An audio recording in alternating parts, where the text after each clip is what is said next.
Salam damai dan sejahtera. Setiap menjelang Natal selalu ada saja orang yang usil mengatakan kalau perayaan Natal berasal dari tradisi pagan. Alasannya, tanggal perayaan Natal tidak tercantum di Alkitab, dan penetapan tanggal perayaan Natal secara resmi baru dilakukan gereja pada abad keempat.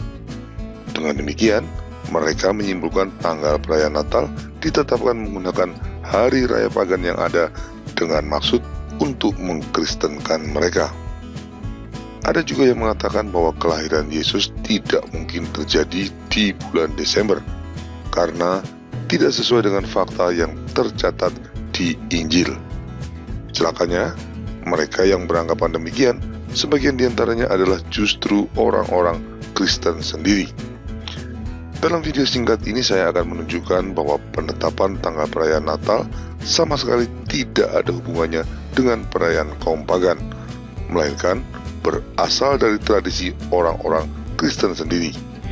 Demikian juga soal kesesuaian teks Injil dengan kondisi yang terjadi saat kelahiran Yesus. Berbicara soal pengaruh pagan yang dimaksud dalam konteks ini, biasanya orang merujuk pada perayaan Dewa Mitras, perayaan festival Saturnalia, dan perayaan kelahiran Dewa Matahari Sol Invictus. Perayaan Dewa Mitras berasal dari pengaruh Persia. Mengenai sosok Dewa Mitras, konon dia dilahirkan 6 abad sebelum Yesus pada tanggal 25 Desember.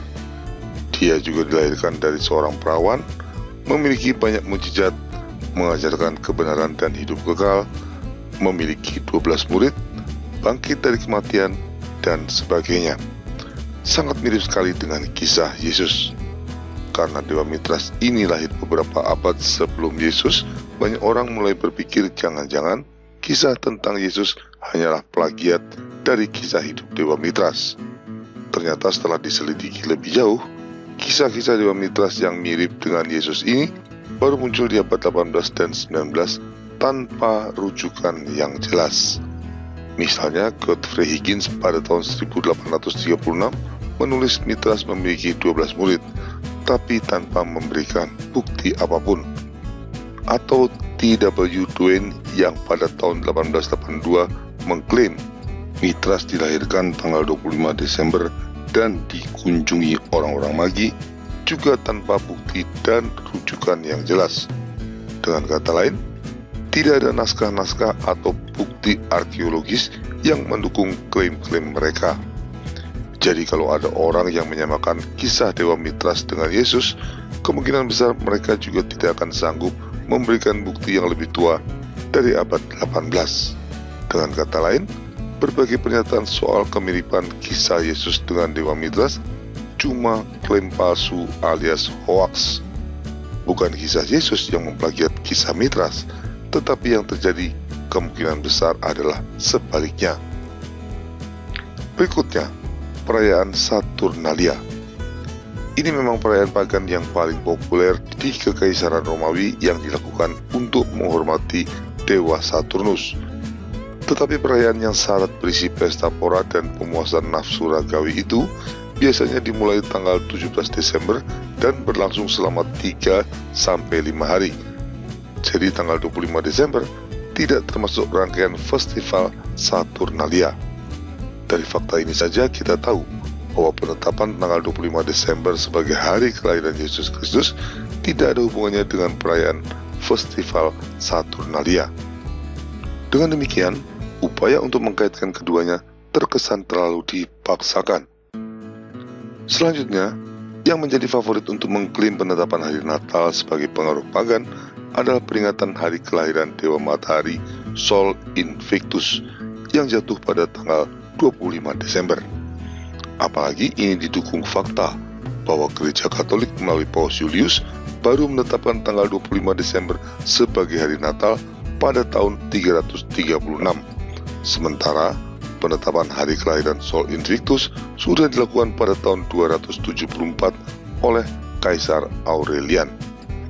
Dari sini kemudian muncul asumsi bahwa penetapan tanggal 25 Desember sebagai hari Natal adalah upaya inkulturasi Gereja Katolik terhadap budaya pagan yang dilakukan sebagai bagian dari upaya kristenisasi terhadap orang-orang pagan Romawi. Tapi asumsi ini dengan mudah dapat dibantah. Sekalipun Gereja Katolik memang baru menetapkan secara resmi tahun 336, itu tidak berarti perayaan Natal pada tanggal 25 Desember baru mulai dilakukan pada tahun tersebut. Ada banyak catatan menunjukkan bahwa bapak-bapak gereja sudah merayakan Natal pada tanggal tersebut sejak lama sebelum tanggal itu ditetapkan secara resmi. Santo Theophilus, uskup Kaisarea yang wafat tahun 181, tercatat mengatakan demikian. Kita harus merayakan kelahiran Tuhan kita pada tanggal 25 Desember. Santo Hippolytus dari Roma, seorang teolog yang wafat tahun 235, mengatakan demikian. Kedatangan pertama Tuhan kita dalam daging terjadi saat kelahirannya di Bethlehem tanggal 25 Desember. Juga pada tahun 221, Julius Africanus, seorang pengembara Kristen, menulis bahwa Yesus dikandung pada tanggal 25 Maret. Pernyataan ini didasarkan pada fakta adanya tradisi pesta Bunda Maria mendapat kabar gembira dari malaikat Gabriel yang sudah umum dirayakan oleh orang-orang Kristen di masa itu. Artinya, kelahiran Yesus Kristus terjadi 9 bulan setelah tanggal Yesus dikandung, yaitu pada tanggal 25 Desember. Jadi dari fakta tadi, asumsi bahwa penetapan hari Natal mengikuti perayaan Sol Invictus sudah terbantahkan sama sekali. Justru kemungkinan besar Kaisar Aurelian menetapkan tanggal perayaan Sol Invictus karena bermaksud menyaingi perayaan Natal yang sudah dilakukan oleh orang-orang Kristen. Lalu ada lagi keberatan tentang tanggal perayaan Natal berdasarkan ayat Injil ini. Di daerah itu ada gembala-gembala yang tinggal di padang menjaga kawanan ternak mereka pada waktu malam. Injil Lukas bab 2 ayat 8. Umumnya, mereka mempertanyakan apakah mungkin di malam bulan Desember yang bersalju ada gembala menjaga domba-domba di waktu malam hari. Jawabannya, sangat mungkin. Yang pertama, harus diingat bahwa Bethlehem bukanlah daerah yang bersalju di bulan Desember. Berbeda dengan Israel bagian utara yang memang sesekali mendapatkan salju. Maka asumsi bahwa di Bethlehem malam itu dingin bersalju harus dicoret. Yang kedua, kelahiran Yesus pada tanggal 25 Desember berdekatan dengan perayaan Hanukkah, di mana pasti ada upacara kurban di Yerusalem. Maka sangat besar kemungkinannya domba-domba yang dijaga para gembala pada malam itu adalah domba-domba yang sedang dipersiapkan untuk upacara korban di Bait Allah. Domba-domba tersebut memang sengaja tidak dimasukkan ke dalam kandang, tetapi dibiarkan berada di luar sambil diawasi oleh para gembala. Keadaannya kurang lebih bisa dibayangkan mirip jalan-jalan di berbagai kota di Indonesia yang mendadak penuh dengan kambing dan sapi menjelang Hari Raya Idul Adha. Sekarang sudah jelas bahwa penetapan tanggal 25 Desember bukan pengaruh tradisi pagan dan juga bukan sesuatu yang mustahil jika dikaitkan dengan keberadaan para gembala yang menjaga domba-domba mereka di malam kelahiran Yesus. Tapi bagaimanakah orang-orang Kristen sampai pada kesimpulan untuk merayakan Natal pada tanggal 25 Desember? Ternyata Injil memberikan petunjuk yang cukup jelas. Dalam bulan yang ke-6, Allah menyuruh malaikat Gabriel pergi ke sebuah kota di Galilea bernama Nazaret kepada seorang perawan yang bertunangan dengan seorang bernama Yusuf dari keluarga Daud. Nama perawan itu Maria. Injil Lukas bab 1 ayat 26-27. Dari ini kita mendapatkan informasi bulan di mana Bunda Maria mulai mengandung Yesus, yaitu bulan ke-6 penanggalan Yahudi atau sama dengan bulan Maret pada kalender Julian. Dengan sendirinya, Yesus lahir di bulan Desember. Sekarang bagaimana dengan tanggal 25? Dalam iman, kita percaya Tuhan tidak mengadakan rencananya secara acak. Tuhan pasti sudah merancangnya secara cermat dan mengandung makna yang simbolik. Contohnya, Tuhan mengatur sedemikian rupa agar kelahiran Yesus di Bethlehem terjadi pada momen yang luar biasa, yaitu bertepatan dengan kemunculan bintang Bethlehem yang bisa dimaknai sebagai simbol kedatangan Sang Mesias dan terang dunia. Fenomena alam ini terlihat oleh banyak orang, mengundang 3 orang magi dari timur untuk datang, dan bahkan juga tercatat oleh astronom di negeri Cina. Berdasarkan keyakinan ini, kita pun percaya bahwa Tuhan punya kebebasan penuh memilih waktu terbaik untuk menyampaikan kabar gembira kepada Bunda Maria. Dan waktu terbaik di bulan Maret itu adalah tanggal 25 yang bertepatan dengan titik balik matahari musim semi, dan sekaligus juga hari yang dipercaya oleh para rabi Yahudi sebagai hari di mana Tuhan menciptakan dunia.